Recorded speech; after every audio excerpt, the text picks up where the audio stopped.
YS Jaganmohan Reddy ఒకేసారి జనాల్లోకి వచ్చి పాపులర్ అయ్యి అండ్ ఒకేసారి డౌన్ అయిపోయి కనుమరుగైపోయాడు.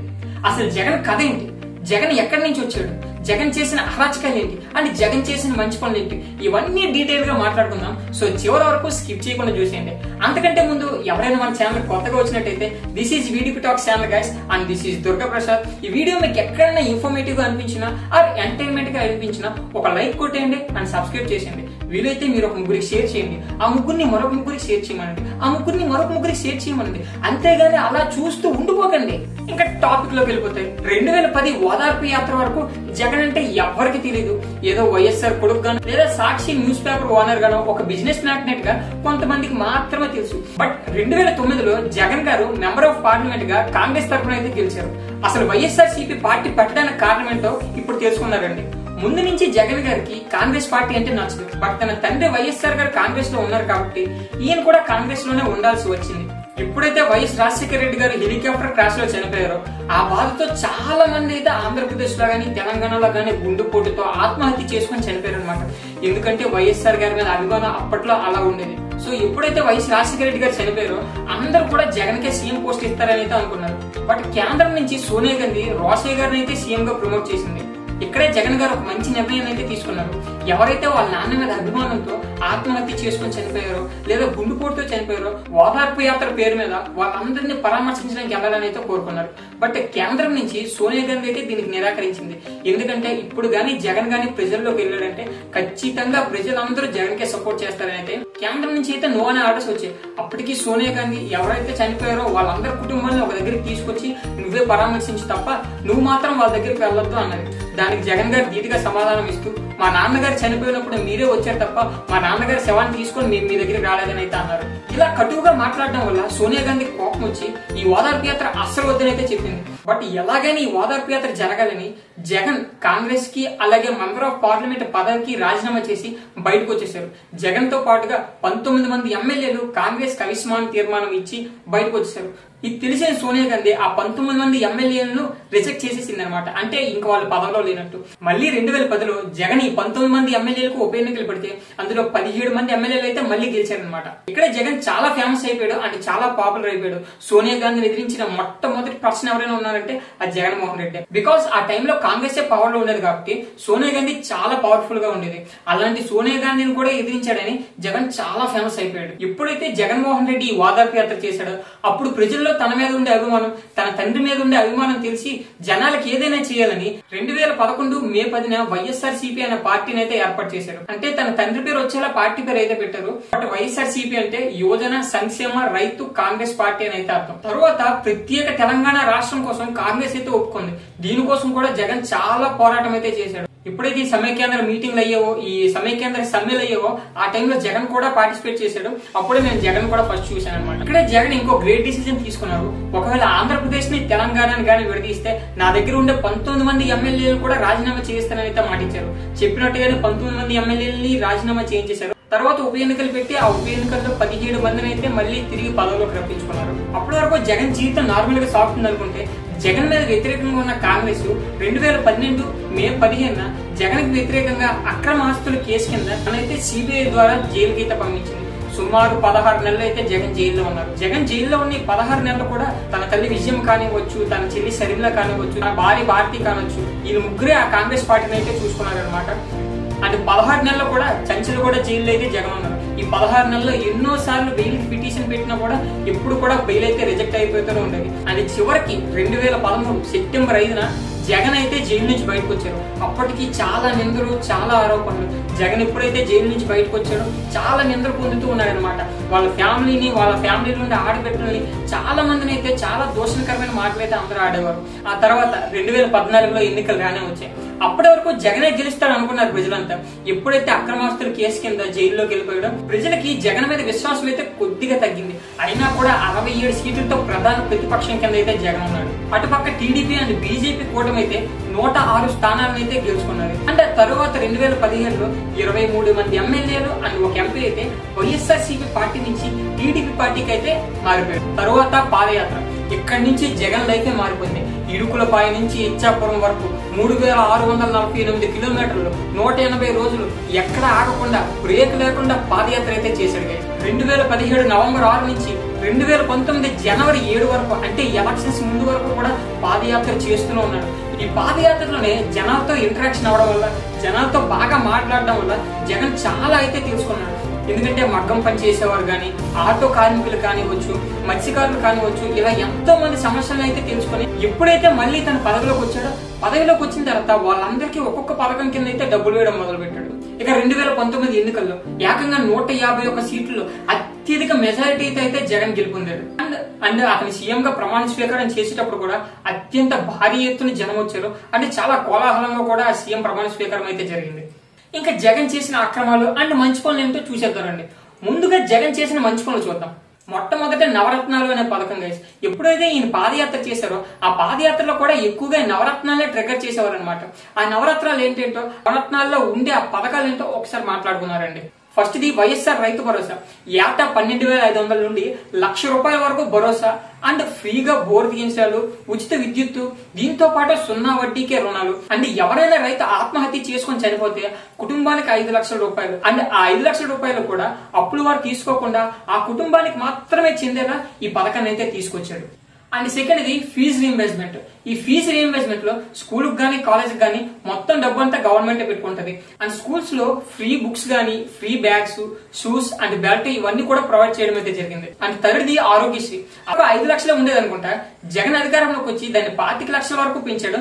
అండ్ ఒక్క ఆంధ్రప్రదేశ్ లోనే కాదు, తెలంగాణలో కానివచ్చు, కర్ణాటకలో కానివచ్చు, తమిళనాడులో కానివచ్చు, ఎక్కడైనా ఆపరేషన్ ఉచితంగా చేసుకోవచ్చు అని అయితే మాటిచ్చాడు. అండ్ ఫోర్త్ ది జలయజ్ఞం. అంటే ఈ వాటర్ డ్యామ్స్ కానివచ్చు, ఈ పోలవరం డ్యామ్స్ కానివచ్చు, వీటిని కూడా చూసుకునే విధంగా జలయజ్ఞాన్ని అయితే తీసుకొచ్చారు. అండ్ ఫిఫ్త్ ది మద్యపాన నిషేధం. ఎక్కడ కూడా ఆల్కహాల్ అనేది లేకుండా ఆంధ్రప్రదేశ్ లో చేస్తానైతే మాటిచ్చారు. Sixth the Amma Vodi. ప్రతి ఒక్క తల్లి అకౌంట్ లో 15,000 ఇస్తానైతే మాటిచ్చున్నారు. అండ్ సెవెంత్ ది వైఎస్ఆర్ ఆసరా.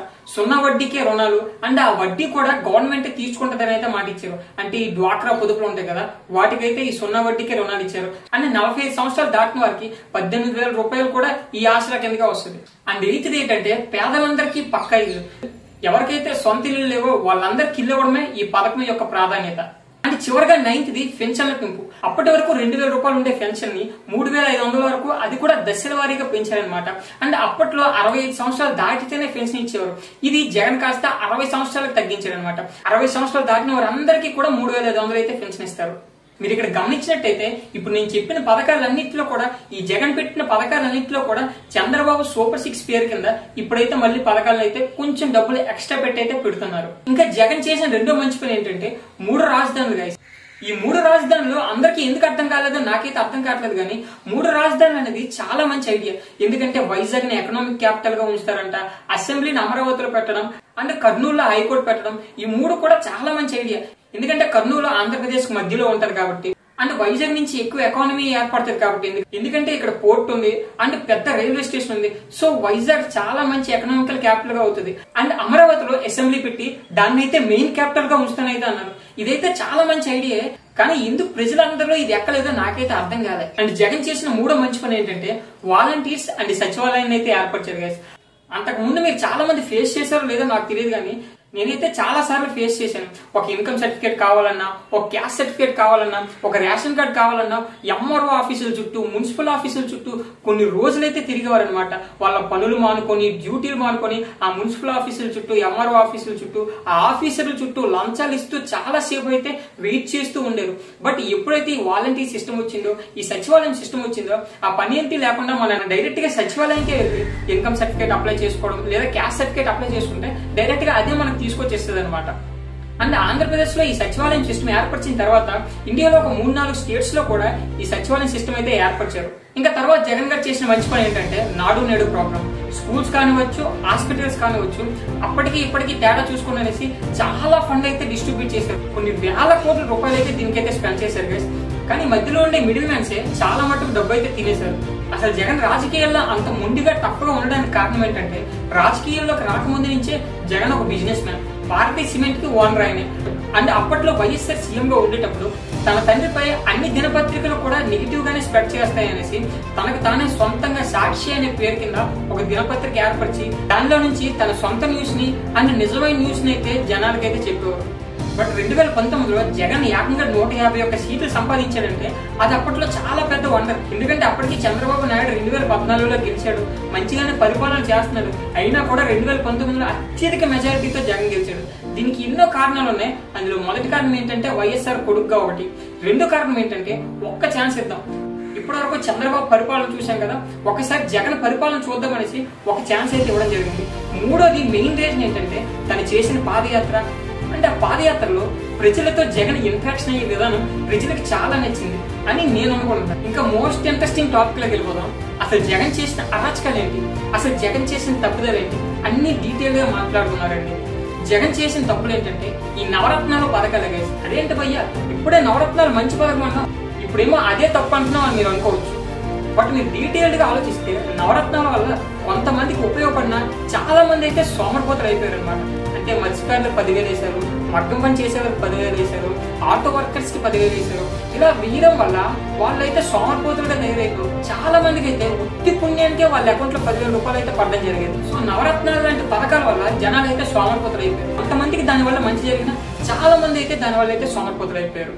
ఇండియాలో ఏ గవర్నమెంట్ ఇవ్వనంత డబ్బు కేవలం వైఎస్ఆర్సీపీ పార్టీ మాత్రమే ఇచ్చింది గైస్. అంటే జగన్ ఐడియాలజీ ఎలా ఉండదంటే ఇప్పుడు ప్రజలకి పథకాల కింద మనం డబ్బులు ఇస్తే అవే డబ్బులు ట్యాక్స్ కింద మళ్ళీ మనకు వస్తాయనైతే తను ఆలోచించారు. అంటే ఇప్పుడు ఒక ఎగ్జాంపుల్ చెప్తానంటే, ఏదో ఒక పథకం కింద అంటే అమ్మఒడి పథకం కింద కానీ లేదా వైఎస్ఆర్ ఆసరా పథకం కింద కానీ జగన్ కొంత డబ్బు అయితే మనకి ఇస్తారు. మనం ఏం చేస్తాం, ఆ డబ్బుతో ఏవో ఒక వస్తువులు కొంటాం. అంటే ఇప్పుడు పారాషూట్ ఆయిల్ కానివచ్చు లేదా సోప్స్ కానివచ్చు, ఏవైనా సరే నిత్యావసర సరుకులు కొంటూ ఉంటాం కదా, వాటి వల్ల ఇండైరెక్ట్ ట్యాక్స్ అయితే గవర్నమెంట్ మనం కడుతున్నాం. ఈ ట్యాక్సెస్ లో 2 రకాల ట్యాక్సెస్ అయితే ఉంటాయి, direct tax and indirect tax. Direct tax అంటే ఇప్పుడు మనం డైరెక్ట్ గా వాటర్ ట్యాక్స్ కడతాం, ఇంటి పన్ను కడతాం, ఇవన్నీ డైరెక్ట్ ట్యాక్స్ కింద వస్తాయి.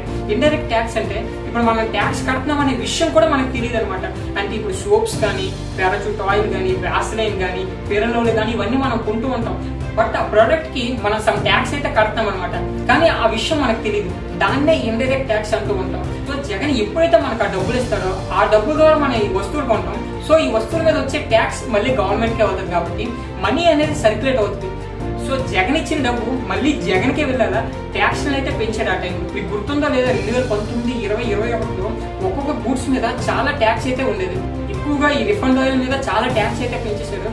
ఏకంగా 250, 260 కూడా ఒక లీటర్ ప్యాకెట్ అయితే ఉండేది ఆ టైంలో. అండ్ జగన్ చేసిన ఇంకో తప్పు ఏంటంటే మద్యపాన నిషేధం అని చెప్పి మద్యపాన నిషేధం కాదు కదా, ఇంకా కల్తీ మంది అయితే ప్రజల్లోకి సర్క్యులేట్ చేశాడు. అంటే దశల వారీగా మద్యపానాన్ని తగ్గిస్తామని అన్నారు. అండ్ మద్యపానాన్ని బయట వారికి ఎవరికీ లేకుండా గవర్నమెంటే మద్యపానాన్ని మొత్తం తీసుకుంటది, గవర్నమెంట్ ద్వారానే మద్యపానాన్ని అయితే అమ్ముతామని అయితే చెప్పింది. బట్ ఈ మధ్యలో మీడియాస్ ఎవరు ఉన్నారో వాళ్ళు మాత్రం ఈ కల్తీ మందు కనిపెట్టి ప్రజల్లోకి అయితే కల్తీ మందుని అయితే వదిలేరు. అది కూడా చాలా ఎక్స్పెన్సివ్ రేట్. సో దీనివల్ల మద్యపాన నిషేధం జరగలేదు అండ్ ప్రజలందరూ మద్యపానానికి అయితే బానిసలైపోయారు. అండ్ థర్డ్ థింగ్ ఏంటంటే కల్తీ సరుకు వల్ల చాలా మంది ప్రాణాలు అయితే డేంజర్ లో కూడా వెళ్ళిపోయారు. అండ్ మొన్న ఎవరో డాక్టర్ దగ్గర కూడా విన్నాను, ఈ కల్తీ సరుకు వల్ల ఇప్పుడైతే జగన్ ఇచ్చిన కల్తీ సరుకు వల్ల చాలా మందికి అయితే పారాసిస్ కూడా వస్తుందైతే నేను విన్నాను. అండ్ జగన్ చేసిన ఇంకో తప్పు ఏంటంటే ల్యాండ్ టైటిలింగ్ యాక్ట్ గైస్. ఇదైతే చాలా మంచి ఆలోచనే, బట్ దీన్ని సరిగ్గా ఇంప్లిమెంట్ చేయకపోవడం వల్ల జగన్ అయితే ప్రజల్లో చాలా బ్యాడ్ అయిపోయాడు. అండ్ జగన్ ఓడిపోవడానికి one of the main reason ఏంటైనా ఉందంటే అది land titling act. And Jagan కింద ఉండే ఎంప్లాయీస్ మాత్రం చాలా తెలివైన ఎంప్లాయీస్ ఉన్నారు. చార్టెడ్ అకౌంటెంట్స్ కానివచ్చు, MBA స్టూడెంట్స్ కానివచ్చు, చాలా తెలివైన వారైతే ఉన్నారు. ఎంత పెద్ద అరాచకం చేసినా దాన్ని మాఫీ చేసేయగలరు. అండ్ ఎంత పెద్ద మంచి చేసినా దాన్ని అరాచకం కింద అయితే చూపించగలరు. అంత తెలివైన వాళ్ళు అయితే జగన్ కింద ఉండేవారు. సో ఇది జగన్ హిస్టరీ గైస్. మళ్ళీ 2029లో జగన్ సీఎం అయ్యే అవకాశం ఉందా అంటే 100% ఉందని నేనైతే చెప్తాను. ఎందుకంటే 2010లో 17 మంది ఎమ్మెల్యేలని రాజీనామా చేయించి మళ్ళీ 17 మంది ఎమ్మెల్యేలని గెలిపించుకున్నారు. అండ్ 2012లో 19 మంది ఎమ్మెల్యేలని రాజీనామా చేయించి 17 మంది ఎమ్మెల్యేలని మళ్ళీ రప్పించుకున్నాడు. అండ్ ఒక్కడే ఎదిగాడు, ఒక్కడే సోనియా గాంధీకి ఎదురుగా నిలబడ్డాడు, ఒక్కడే చంద్రబాబు నాయుడు, పవన్ కళ్యాణ్, మోడీకి ఎదురుగా నిలబడ్డాడు. సో అతనికి ఇదేం టఫ్ కాదు, మళ్ళీ గెలిచే అవకాశాలు 100% ఉన్నాయి. బట్ ఈసారి మాత్రం మంచి వాళ్ళకే పదవులు ఇవ్వాలన్నమాట. మరి బూతులు తిట్టే వాళ్ళు, వదరబోతులు వచ్చి మీద పడిపోయేవారు కాకుండా కొంచెం మంచిగా సాఫ్ట్ గా ఉండే వాళ్ళని అయితే ఎంచుకోవాలని అయితే నేనైతే భావిస్తున్నాను. మరి మీ ఒపీనియన్ ఏంటో కింద కామెంట్ చేసేయండి. 2029లో మళ్ళీ జగన్ సీఎం అవుతాడా అవడా అనేది కూడా కింద కామెంట్ చేసేయండి. Thank you for watching VDP Talks channel guys. Until then this is Durga Prasad and signing of.